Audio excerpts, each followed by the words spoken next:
আসসালামু আলাইকুম গাইস। আজকে মিনি মাছ ভুনা করব কিভাবে তার রেসিপি। পেঁয়াজটা ভেজে নিচ্ছি। এখানে আদা বাটা আর জিরা বাটা একটু দিয়ে দিয়েছি। এগুলো একটু ভেজে নিব।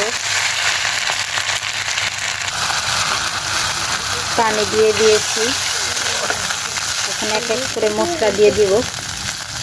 এখানে লবণ, হলুদের গুঁড়া, মরিচের গুঁড়া দিয়ে দিয়েছি। ভালোভাবে এটাকে কষাবো। পেঁয়াজটা আমি বেশি ভাজি নিয়ে যে একটু এইভাবে আলাম আলাম থাকবে। তা কষানো শেষ হলে টমেটো দিয়ে দিব। টমেটো দিয়ে দিয়েছি। এখন টমেটোটা ভালোভাবে একটু কষায় নেব।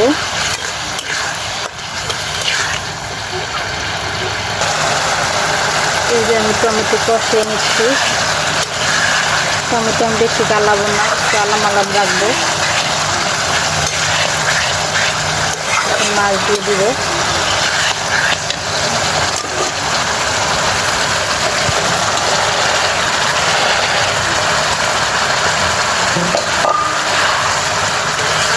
মাছটা একটু কষায় নেব। কষার পরে একটু জল দিয়ে দিব।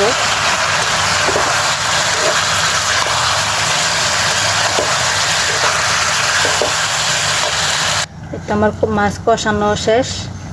এখন আমি জল দিয়ে দিব। মাছ কষানো শেষ, এখন আমি জল দিয়ে দিয়েছি। জলটা ভালোভাবে একটু ফুটলে মাছটা নামিয়ে নিব। এই যে আমার মাছ ভুনা হয়ে গিয়েছে। এখন আমি নামিয়ে নিব। আজকের ভিডিও এই পর্যন্তই। আল্লাহ হাফেজ।